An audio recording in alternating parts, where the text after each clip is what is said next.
ദാമ്പത്യ പ്രശ്നങ്ങൾ ഒട്ടേറെ യുവതികളുടെ ജീവിതം തകർത്തിട്ടുണ്ട്. കണ്ണൂർ പഴയങ്ങാടി സ്വദേശിനി റീമയും വിവാഹം കഴിഞ്ഞ നാൾ മുതൽ കുറെ അനുഭവിക്കാൻ തുടങ്ങിയതാണ്.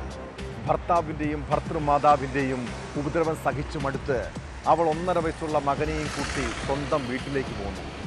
എന്നാൽ ഭർത്താവ് വിദേശത്ത് നിന്നെത്തിയതോടെ അയാൾ വീണ്ടും ഉപദ്രവം തുടർന്നു. കഴിഞ്ഞ പുലർച്ചെ നാട്ടുകാർ കേട്ടത് ഒരു യുവതിയും കുഞ്ഞും പുഴയിലേക്ക് ചാടിയെന്നാണ്. പുഴയിൽ കുഞ്ഞിനെയും എടുത്തു ചാടിയ റീമയുടെ മൃതദേഹം കണ്ടെത്തി. പകൽ മുഴുവൻ കുഞ്ഞിനു വേണ്ടി തിരച്ചിൽ നടത്തിയെങ്കിലും കണ്ടെത്താനായില്ല. ആത്മഹത്യക്ക് കാരണം ഭർതൃപീഡനമെന്നാണ് പരാതി.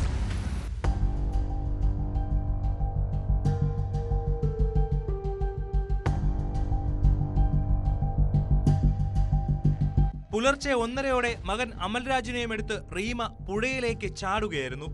സ്കൂട്ടറിൽ കുഞ്ഞുമായി വന്നാണ് യുവതി പുഴയിൽ ചാടിയത്. മത്സ്യബന്ധനത്തിനെത്തിയ തൊഴിലാളികളാണ് സംഭവം കണ്ടത്. തുടർന്ന് ഇവർ പോലീസിൽ വിവരമറിയിച്ചു. നാട്ടുകാരും ഫയർഫോഴ്സും ചേർന്ന് നടത്തിയ തെരച്ചിലിനൊടുവിലാണ് അമ്മയുടെ മൃതദേഹം കണ്ടെത്തിയത്.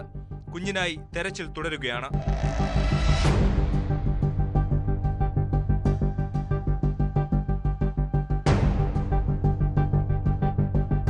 കുടുംബ പ്രശ്നങ്ങളാണ് ആത്മഹത്യക്ക് കാരണമെന്ന് വീട്ടുകാർ ആരോപിച്ചു. ഇരിണാവ് സ്വദേശിയായ ഭർത്താവ് കമൽരാജും മാതാവ് പ്രേമയും നിരന്തരമായി യുവതിയെ മാനസികമായി പീഡിപ്പിച്ചിരുന്നതായാണ് പരാതി. കഴിഞ്ഞ ദിവസം വിദേശത്ത് നിന്ന് വന്ന കമൽരാജ് കുട്ടിയെ തനിക്ക് വേണമെന്നാവശ്യപ്പെട്ടത് റീമയെ മാനസികമായി തളർത്തിയിരുന്നതായി വീട്ടുകാർ പറഞ്ഞു. കമൽരാജിനെതിരെ കഴിഞ്ഞ വർഷം റീമ ഗാർഹിക പീഡനത്തിന് കേസ് നൽകിയിരുന്നു. ഭർത്താവ് വിദേശത്ത് നിന്നെത്തിയ ശേഷവും റീമയെ മാനസികമായി പീഡിപ്പിച്ചു. 2 വർഷത്തോളമായി റീമയും ഭർത്താവും വേർപിരിഞ്ഞാണ് കഴിയുന്നതെന്നും സഹോദരി ഭർത്താവ് ഷിനോജ് പറഞ്ഞു.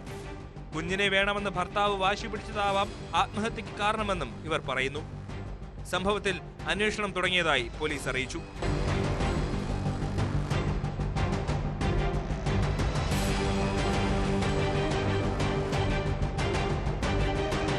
ന്യൂസ് 18 കണ്ണൂർ.